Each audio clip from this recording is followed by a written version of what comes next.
All right, let's talk about something we all struggle with. Procrastination. Uh-oh. I have a feeling I know where this is going. You got it. Today's deep dive is all about those times we just can't seem to get things done. We're looking at this source. Overcoming procrastination is easy, actually. Okay, easy, they say. Color me skeptical. But I'm definitely game to see what they've got to say. Exactly. We've got a listener who's with us ready to diss the procrastination and actually get things done. Love that. So how does this source think we can tackle this? Well, they start off with an interesting analogy.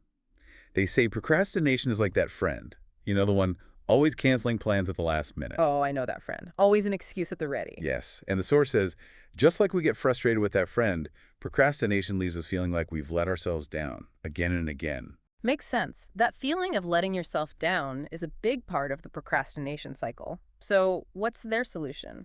Well, instead of getting totally overwhelmed by a task, they say we should break it down. Okay, break it down. How small are we talking here? Seriously small. Yeah. Like ridiculously small. We're talking open the document, not write the entire report kind of small. I like it. There's some really interesting psychology behind why that works. Our brains, you see, they tend to see these big tasks and they think threat.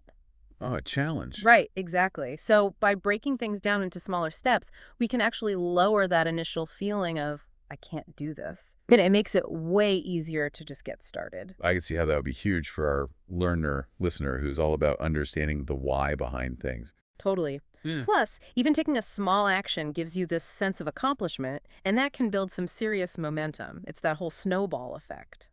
Love that analogy. Speaking of self-sabotage, though, I love how the source tackles this whole future you idea. Oh, you mean the super productive version of ourselves who we swear will show up when the deadline is closer? Yeah, that's a classic. Exactly. We tell ourselves, future me will be so on top of this. But as the source points out, future you is still you. Just with less time and probably the same tendencies. Ouch. That's the truth, isn't it?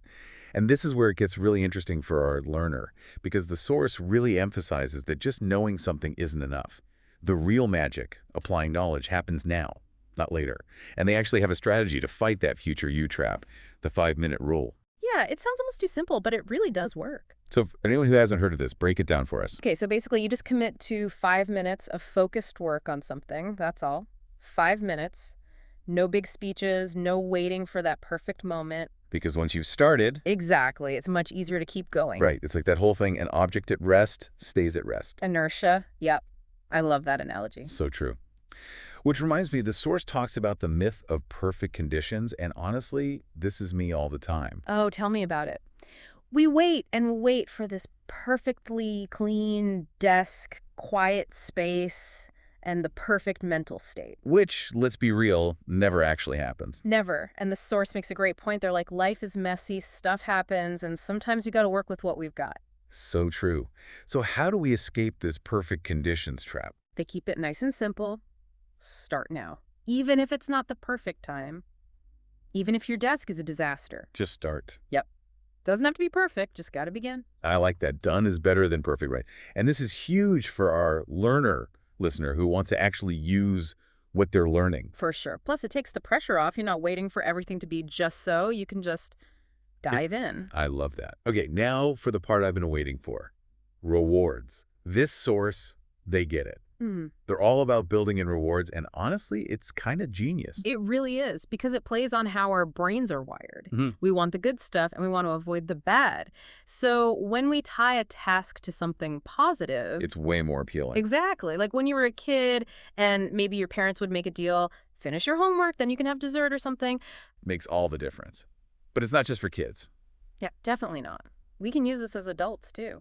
So how do we actually use this whole reward system thing? Like, I'm ready to put this into practice. Well, it's all about being intentional, right? You're actively building rewards into your to-do list. And the source gives some great examples. Like, after you finish something, you get to watch an episode of your favorite show. Okay, I can get behind that. Or maybe you finally let yourself have that delicious snack you've been eyeing. Ooh, yeah. Or like guilt-free scrolling through social media. Exactly. But here's the thing. Those rewards... they only come after you've actually done the task. It's like making a deal with yourself. If I finish this report, then I get to watch that documentary. Yes. And what's cool is that the source really emphasizes that the rewards should be something you actually care about, Right. not just some general treat yourself kind of thing. Right, right. It's about really understanding what motivates you, what you enjoy, and then using those things strategically. Because a reward for one person isn't necessarily a reward for everyone else. Exactly. And I think this really connects with our learner-listener because it's about understanding not just the what, but the why, right? Okay, yeah. Like when you get how your brain responds to rewards, it helps you apply this stuff way more effectively. It's about making these strategies work in your own life. I love that. So it's not about following a rule book. It's more like understanding the concepts and then making them fit you. Yes. And honestly, I think it makes overcoming procrastination so much more enjoyable. You're almost using it to your advantage, you know? It's like tricking yourself into getting things done. Yeah. I like it. Well, on that note, why don't we recap? Sure. So we started off talking about breaking down big tasks into much smaller ones. That way it doesn't feel so overwhelming. Right. And then there was that whole future you myth. Because, let's be honest, future you is still you, just with less time. We all have the same 24 hours. So true. Yeah. And we can't forget embracing imperfection, Yes. Sometimes you got to work with what you've got and just get started. even if it's not perfect. And to round it all out, rewards. Figure out what motivates you and use it. So learner, listener, here's what we want you to think about. What is one task, big or small, that you've been putting off? And how can you use even one of these strategies today to make some progress? Because taking that first step is often the hardest part. But once you get going, you might be surprised by what you can achieve. Couldn't have said it better. And on that note, it's time to wrap up another deep dive. Be sure to join us next time as we take on a new topic. Until then, happy learning.